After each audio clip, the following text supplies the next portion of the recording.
टूट जाए तो शरीर नाकाम, इसलिए रीढ़ पर ही है। और ठीक रीढ़ जिसको मेरुदंड कहते हैं, मेरुदंड के ठीक बीचों बीच एक रेखा रूप धार है, रेखा रूप धार है। और वह जो रेखा रूप धार है, इसको किसी यंत्र से भी नहीं देख सकते हैं। एक्सरे कौन कहे, आजकल होता है क्या सीटी स्कैन, उसके द्वारा भी इसका पता नहीं लग सकता। वह रेखा रूप धार जो है उसी को कहते हैं सुमेरु। इसको क्या कहते हैं, सुमेरु। और इस सुमेरु पर जो है 5 चक्र है, 5 चक्र, नीचे से ऊपर तक 5 चक्र स्थित है। रेखा रूप धार को सुमेरु कहते हैं और उस पर 5 चक्र स्थित है। पिंड ब्रह्मांड के नक्शा में देखेंगे, यह जो बना है वह 5 चक्र क्या है, नेत्र से नीचे वह 5 चक्र है। मूलाधार, स्वाधिष्ठान, मणिपूरक, अनाहत और विशुद्ध, ये 5 चक्र उस सुमेरु में स्थित है। सुमेरु में इसी को ऐसे कहिए, बुधा चक्र, लिंग चक्र, नाभि चक्र, हृदय चक्र और कंठ चक्र, ये 5 चक्र जो है सुमेरु पर स्थित है। और यह भी वर्णन हम लोग सुने, सुमेरु पर्वत के उत्तर दिशा में नील पर्वत है। उत्तर दिशा में, उत्तर अर्थात स्थूलता से सूक्ष्मता की हो, और उत्तर का अर्थ ऊपर भी होता है। नक्शा हम लोग देखते हैं तो नक्शा का उत्तर किधर होता है, ऊपर की तरफ, ऊपर। यहाँ उत्तर कहने का अर्थ ऊपर है। नक्शा देखते हैं, उत्तर हो गया ऊपर, नीचे दक्षिण, दाएं हाथ के तरफ पूरब और बाएं हाथ के तरफ पश्चिम। यह नक्शा देखने का तरीका है। चाहे भारत का मानचित्र, विश्व का मानचित्र या जमीन का नक्शा देखिए, यही नियम है। सुमेरु पर्वत के उत्तर दिशा में नील पर्वत है। उत्तर मतलब ऊपर, ऊपर क्या है, नील पर्वत। वह नील पर्वत क्या है, हम नेत्र बंद करते हैं, आंख बंद करते हैं, अपने अंदर क्या देखते हैं, अंधकार, अंधकार देखते हैं। यही अंधकार जो है, अंतराकाश जो अंधकार है, उसी को कहते हैं नील पर्वत। उसको क्या कहते हैं, नील पर्वत। और इस नील पर्वत पर 6ठा चक्र अवस्थित है। 6ठा चक्र आज्ञा चक्र पर, आज्ञा चक्र उसी नील पर्वत पर अवस्थित है। आंख बंद करते हैं, सामने वह आज्ञा चक्र है। अंतर में है वह आज्ञा चक्र, लेकिन देखने के कौशल से यदि देखेंगे तो आज्ञा चक्र पर अवस्थित हो जाए। जैसे सूरत वहां टिकेगी, तब अपने अंदर सब कुछ देखेंगे। जो वर्णन किया, कौतुक देखें शैल बना भूतल भूरी निधान, अंतर में सब कुछ दिखाई पड़ेगा। वह 6ठा चक्र आज्ञा चक्र उसी नील पर्वत पर है, अंधकार में स्थित है। और यह वर्णन आया कि उसी नील पर्वत पर कौन रहते हैं? कालभुसुंडी जी रहते हैं। कालभुसुंडी जी रहते हैं। कालभुसुंडी जी कौन है? हम लोग आंख बंद करते हैं, अपने अंदर अंधकार, आंख बंद करके अपने को पूछिए कि कहाँ है, तो कहेंगे अंधकार में है, अंधकार में है। अर्थात इस जीव का बैठक कहाँ है? आज्ञा चक्र में, जागृत अवस्था में, नेत्र में है। किस नेत्र में है? तो तीसरे नेत्र में। और वहां से इसकी सूरत इंद्रियों के खातों में पसर गई, पसर गई। इसलिए गुरु महाराज कहे, मन तुम बसो तीसरो नैना, मन तन से चलती जोड़े। सूरत को समेट के अपने को वहां स्थित कीजिए तो ऊर्ध्वगति हो जाए, ऊर्ध्वगति हो जाए। अर्थात जीवात्मा का बैठक कहाँ है? आज्ञा चक्र में, तीसरे में, वहां जीवात्मा स्थित है। और इसी जीवात्मा को क्या कहते हैं? कालभुसुंड। कालभुसुंड कौन है? जीवात्मा। यह वर्णन आया है, तेई गिरी रुचि बसई खरसोई, अतासु नाश कल्पांत न हुई। जीवात्मा का नाश है नहीं, इसका नाश नहीं है। प्रातः काल सुने, जीवता का नाश किया जा सकता है। जीवता किसको कहते हैं? जीव को। जीव कैसे बना है? त्रय संग से बना है। तीन का संग हो गया तो जीव है। वह तीन संग क्या है? शुद्ध आत्म तत्व, जड़ और चेतन, तीनों का संग हो गया है तो जीव है। जब जड़ चेतन की ग्रंथि को फुटा देंगे तो जीवात्मा शिवात्मा ये नहीं है, भिन्न तत्व नहीं है, वह वही आत्म तत्व। और उसका नाश नहीं होता है, उसका नाश नहीं होता है। भगवान कृष्ण भी कहे, जैसे पुराने कपड़े को लोग त्याग कर पुनः नवीन वस्त्र धारण करते हैं, उसी तरह जब यह शरीर जर्जर हो जाता है तो जीवात्मा इस शरीर को त्याग कर फिर कर्मानुसार प्रारब्ध कर्मानुसार शरीर धारण करता है। अर्थात उसका कल्प के अंत में भी नाश नहीं होता है। कल्प कहते किसको है? 4 युग जब एक बार बीतता है तो उसको चौकड़ी कहते हैं। बड़ा कल्प भी समझे किसको कहते हैं? 4 युग एक बार बीता तो उसको एक चौकड़ी कहते हैं। सतयुग, द्वापर, त्रेता, कलयुग। अब कलयुग की आयु कितनी है? 4,32,000 वर्ष। और त्रेता की आयु कलयुग से दुगुनी। एक कलयुग की आयु याद रखिए, सब की आयु आप निकाल लें। द्वापर की आयु दुगुनी है कलयुग से, 8,64,000 वर्ष। और त्रेता की आयु कलयुग से तिगुनी, 4,32,000 को 3 से गुना कर दीजिए, 12,96,000 वर्ष। और सतयुग की आयु कितनी है? कलयुग से चौगुनी, अर्थात कितना वर्ष है? 17,28,000 वर्ष। ये चारों युग जब एक बार बीतता है तो उसको चौकड़ी कहते हैं, चौकड़ी कहते हैं। जब चारों युग 72 बार बीतता है तो उसको कहते हैं मनमंत्र, एक मनमंत्र, एक मनमंत्र।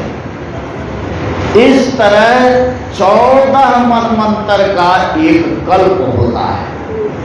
कहने का 1000 बार सतयुग, द्वापर, त्रेता, कलयुग जब बीतता है तब होता है एक कल्प। यही एक कल्प जो हो गया ब्रह्मा जी का एक दिन रात। देखिए, ब्रह्मा जी का एक दिन रात हुआ, एक कल्प, एक दिन रात। और इस दिन रात से 30 दिन का महीना और 12 महीने का साल, इस साल के गणना के हिसाब से ब्रह्मा की आयु है 100 वर्ष। देखिए, अर्थात यह वर्णन आया है कि उस पर्वत पर जो काकभुसुंडी जी रहते हैं उसका नाश कल्प के अंत में भी नहीं है। अर्थात आत्म तत्व का नाश नहीं होता है, चेतनात्मा का नाश नहीं, शरीर का नाश होता है। और जीवात्मा का बैठक कहाँ है? आज्ञा चक्र में, तीसरे महीने, उस नीलगिरी पर्वत पर रहते हैं, वहां रहते हैं। और यह भी वर्णन आया है कि उस नीलगिरी की जो 4 चोटियां हैं वे हैं स्वर्णमयी, सोने की चोटी है, सोने की चोटी। यदि सोने की चोटी हो तो सरकार सब चोटी को तोड़कर लेके चले न जाएगी, ऐसा देखने में नहीं आता है। इस धरती पर सोने वाली चोटी है का पर्वत कहीं नहीं है, गुरु महाराज वर्णन किए। और यह वर्णन है कि उस चोटी पर 4 वृक्ष है, बड़, पीपर, पाकड़ और आम। पहाड़ों पर जाएंगे, जो ऊंची चोटी पर जाएंगे जहां बर्फ ही बर्फ है, वहां ये सब वृक्ष नहीं देखेंगे, ये तो तराई में होता है। फिर यहाँ वर्णन है कि यह चोटी जो चारों चोटियां हैं, उस चारों चोटियों पर ये 4 वृक्ष है। पहाड़ों पर जाएंगे तो जहां बर्फ ही बर्फ है वहां शंकुदार वृक्ष होता है, पढ़े होंगे, शंकुदार वृक्ष, ताकि उस पर बर्फ जम नहीं सके, गिर जाए। और पहाड़ों पर, पहाड़ की ऐसी विशेषता है, ये पहाड़ पर देखेंगे तो एक ही तरह का वृक्ष। मैं गया नेपाल, कहाँ? धनकुट्टा, धनकुट्टा से भी आगे गया हिले पापीबास, वहां देखा पहाड़ों पर एक ही तरह का वृक्ष। कौन चीज का वृक्ष? केवल सरड़ का ही वृक्ष, सरड़ का, शंकुदार होता है, उसमें टिकता, ठंडा है। वहां जहाँ गया था वहां के लोग कहते थे बाबा देखते हैं ये पहाड़ है, इस पहाड़ के उस पार में चाइना, चीन है, करीब है वहां से।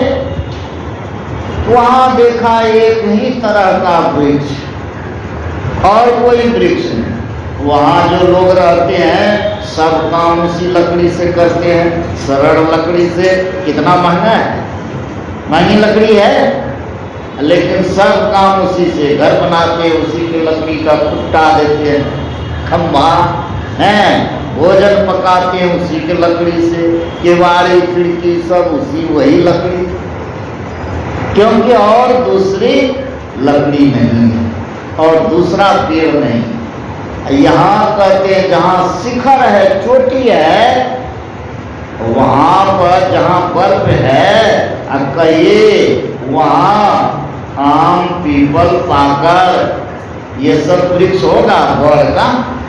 ये तो तराई भाग में। तब फिर वर्णन है कि सैरो परिसर सुंदर सुहाई, 4 चोटियां हैं, उस पर 4 तरह का वृक्ष है, बड़, पीपर, पाकड़ी, रसाला। और इस वृक्ष के नीचे कालभूषुंडी जी क्या करते थे सो वर्णन आया। पीपल तर ध्यान जो धरई, जाप यज्ञ पाकड़ी तर करई, आम छा कर मानस पूजा, तभी हरि भजन काज नहीं पूजा। अब बढ़तर का हरि कथा प्रसंगा, आवही सुनई अनेक दीनता। इस तरह का वर्णन आया है। बट वृक्ष के नीचे क्या करते थे? कहते हैं बढ़तर का हरि कथा प्रसंगा, कथा प्रसंग कहते थे कालभूषुंडी जी। अब बट वृक्ष क्या है इसकी व्याख्या गुरु महाराज किए। बट वृक्ष क्या है? वेद शास्त्र संतवाणी सम्मत सत्संग के बृहद वार्ता को बट वृक्ष कहते हैं। बट वृक्ष कहते हैं। अर्थात अभी जो हम लोग बृहद वार्ता श्रवण कर रहे हैं, संतों के वाणी का बृहद वार्ता जो सुन रहे हैं, सत्संग में तो यही न है। वेद, उपनिषद, संत वाणी, इसकी व्याख्या सुनते हैं, यही है बट वृक्ष। इसके आश्रित रह करके कालभूषुंडी जी सत्संग करते थे, अर्थात कथा प्रसंग। और बट वृक्ष के नीचे रह करके कथा प्रसंग करते थे। बट वृक्ष हो गया वेद शास्त्र संतवाणी सम्मत सत्संग के बृहद वार्ता को बट वृक्ष कहते हैं। और यह बट वृक्ष कहाँ स्थित है? कहते हैं एक चोटी पर है, जो चोटी स्वर्णमयी है, सोने की चोटी है। स्वर्णमयी अर्थात चमकीली चोटी है। वो चमकीली चोटी क्या है? स्वर्णमयी चोटी क्या है? गुरु महाराज व्याख्या किए हैं। सुबुद्धि क्या है? स्वर्णमयी चोटी। जब तक सुबुद्धि में स्थित नहीं रहेंगे तब तक वेद शास्त्र संत वाणी का जो बृहद वार्ता है, सत्संग जो है, यह सुनने में बढ़िया नहीं है। जो सुबुद्धि में स्थिर हुए हैं, जिनको सुबुद्धि आ गई है, उन्हीं को न सत्संग प्रिय है, उन्हीं को सत्संग प्रिय है। इसीलिए पहले सुबुद्धि पर स्थित होइए, तब सत्संग की बृहद वार्ता को सुनिए, आनंद मन से सुनिए सत्संग। और सत्संग कीजिए। तुलसी साहब कहे कि सत्संग कीजिए, कैसे कीजिए? सखी सीख सुने गुनी गांठ बांधो, ठाट ठट सत्संग करे, जब रंग संग पंगाली अंग सतमत मन है। ए सखी सीख सुनी गुनी गांठ बांधो। संत महात्मा जो सीख दिए, उपदेश दिए हैं, उनको सुन समझ करके गांठ बांधिए, याद रखिए। और ठाट ठट सत्संग करे। ठाट ठट सत्संग सब इंतजाम के साथ, शान शौकत के साथ सत्संग करना, यह ठाट ठट सत्संग। इस तरह सत्संग करने से सत्संग का रंग मन पर पड़ता है, तब मन अपंग हो जाता है, मन विषयों की तरफ से मुड़ता है। इसीलिए आनंद मन से सत्संग सुनिए। और जब तक सुबुद्धि पर स्थित नहीं होंगे, बाहरी विषयों से मन को नहीं मोड़ेंगे। सुबुद्धि पर स्थित होना मतलब बाहरी विषयों से मन को मोड़ कर रखना। बाहरी विषय क्या है?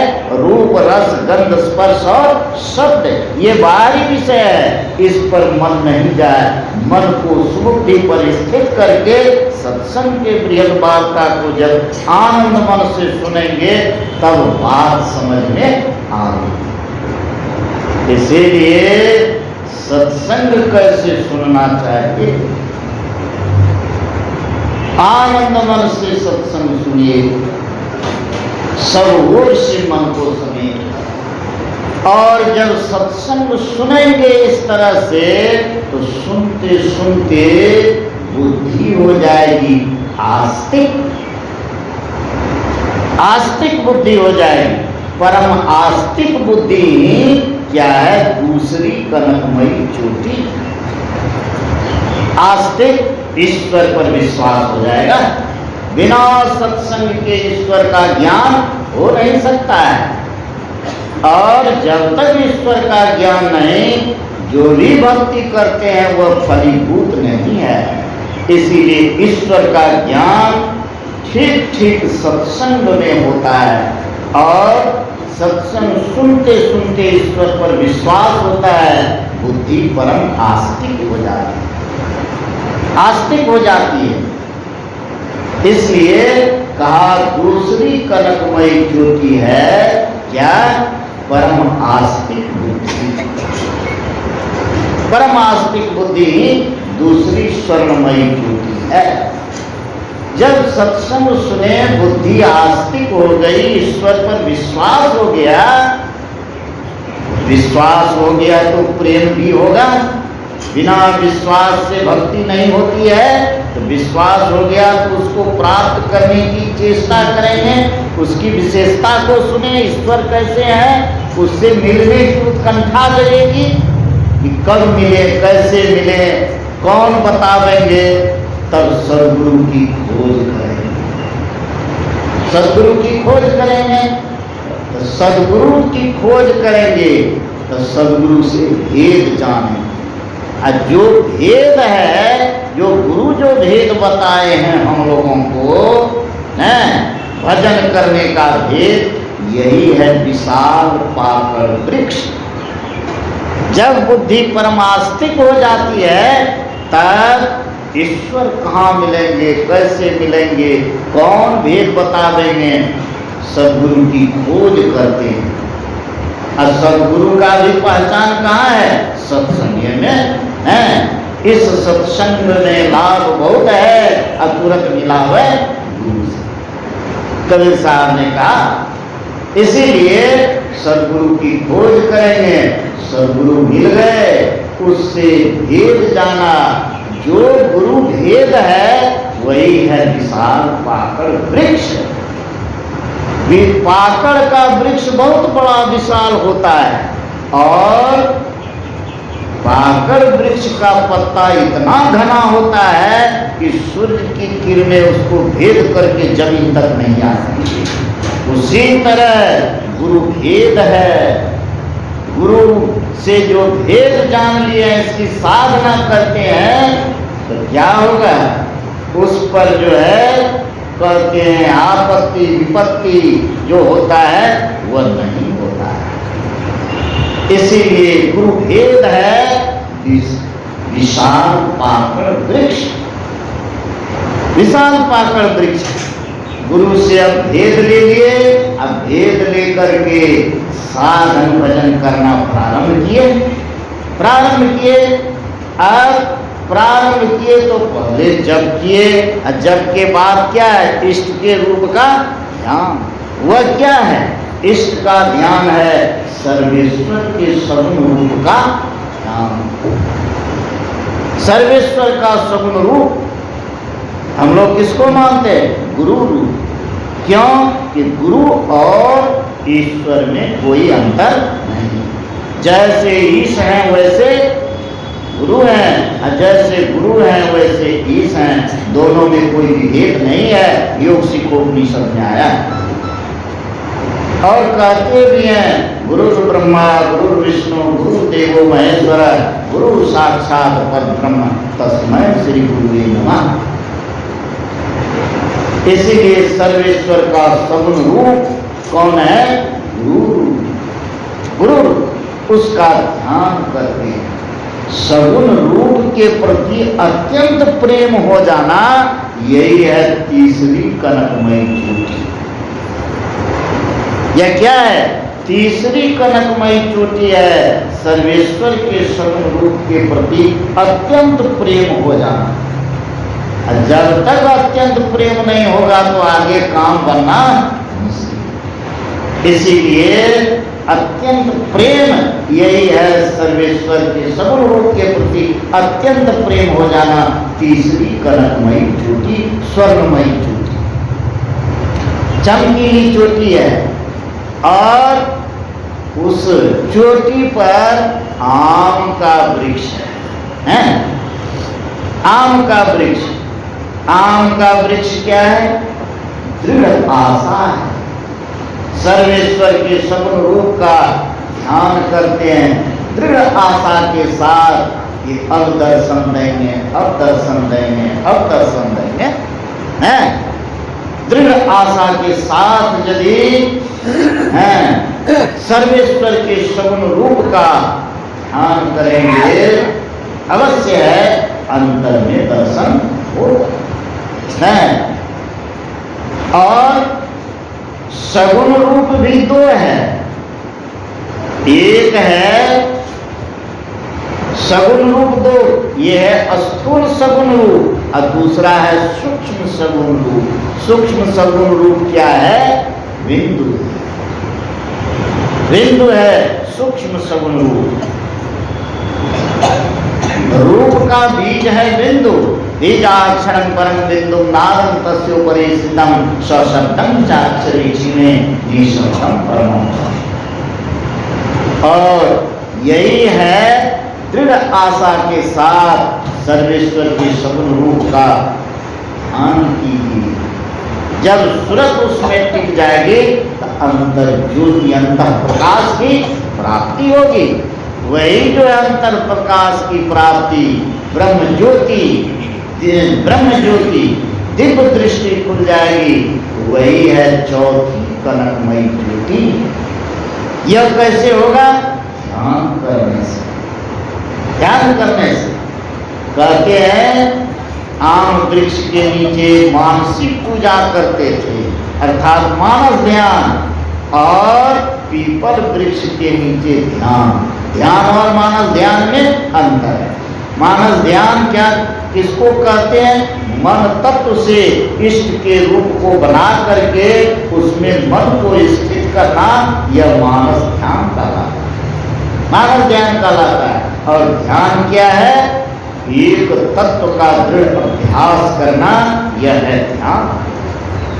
यह ध्यान एक तत्व का दृढ़ अभ्यास करना। पीपल वृक्ष के नीचे क्या करते थे? पीपल तब तक ध्यान जो धरई, पीपल वृक्ष के नीचे ध्यान करते थे, अर्थात उस सूक्ष्म रूप का जब ध्यान करेंगे अंतर प्रकाश की प्राप्ति होगी, ब्रह्म ज्योति खुलेगी। उसी को चौथी कनकमयी ज्योति और दृष्टि कब टिकेगी? अंतर प्रकाश कर गुरु की कृपा से ही होगी। इसीलिए गुरु की कृपा क्या है? पीपल वृक्ष है। इस तरह गुरु महाराज वर्णन किए। और यह भी वर्णन आया कि उस पर्वत पर एक सुंदर तालाब है।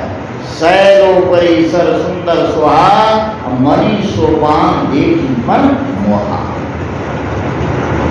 उस पर्वत पर एक सुंदर तालाब है, उसकी मणियों की सीढ़ियां, मणियों की सीढ़ियां हैं। और यह भी वर्णन आया है शीतल अमल मधुर जल, जलज विपुल बहुरंग, गुंजत कलरव हंस गना, गुंजत मंजुल। यह वर्णन आया। वह तालाब का जल शीतल है, मीठा है। वह तालाब क्या है? साधक जब साधना करते हैं, सूरत जब टिकती है, जैसे सूरत टिकती है, ऊर्ध्वगति होती है, तो साधक कहाँ प्रवेश करते हैं? सहस्त्रदल कमल में। सहस्त्रदल कमल का जो प्रकाश है वह उस तालाब का जल है, उस तालाब का जल है। एक है सहस्त्रदल कमल का प्रकाश, एक है त्रिकुटी का प्रकाश। संत कबीर साहब के वाणी में है, जानता कोई ख्याल ऐसा, जानता कोई ख्याल, दिन को शोधि रैन मोलाओ, रैन के भीतर भान चलाओ, भान के भीतर शशि का वासा, शशि के भीतर दो प्रकाशा। दो तरह का प्रकाश का वर्णन है। एक है सहस्त्रदल कमल का प्रकाश और दूसरा है त्रिकुटी का प्रकाश। त्रिकुटी में सूर्य का दर्शन होता है साधक को। जब अंतर साधना करते हैं, सूरत टिकती है, तब तो सहस्त्रदल कमल का जो प्रकाश है वही है उस तालाब का, सहस्त्रदल कमल रूपी तालाब का जल है। और वहाँ क्या है? कहते हैं शीतल अमल मधुर जल, जलज विपुल बहुरंग। जलज कहते हैं कमल को। वहाँ बहुत प्रकार के कमल हैं, वहाँ अनेक प्रकार के रंग, विभिन्न मंडलों के विभिन्न प्रकार के रंग को साधक देखते हैं। गुरु महाराज वर्णन किए, नीली पीली लाल सफेदी स्याही सन्मुख आता है, छट छट छट छट बिजली छटके भोर का तार दिखा। साधना करेंगे तब यह अंतर में देखने में होगा, देखने में आएगा। और प्रणव बिंदु जो है, सूरत जो टिकती है, ज्योतिर्मय बिंदु जिसको प्रणव बिंदु कहते हैं, वही है मणि, उसी को कहते हैं मणियों की सीढ़ी। प्रणव बिंदु मिलता है, उसमें जब सूरत टिकती है तो आगे बढ़ते हैं। सहस्त्रदल कमल में त्रिकुटी, त्रिकुटी में प्रवेश करते हैं, सूर्य का दर्शन होता है।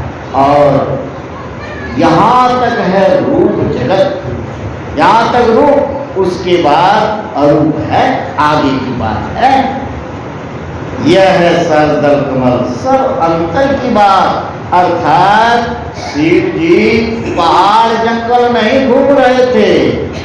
जब सती का शरीर त्याग हुआ तो चले गए हिमालय, वहाँ बैठकर तपस्या की। अंतर में जो दर्शित हुआ है, साधना करके देखे, उसी का वर्णन इसमें आया है।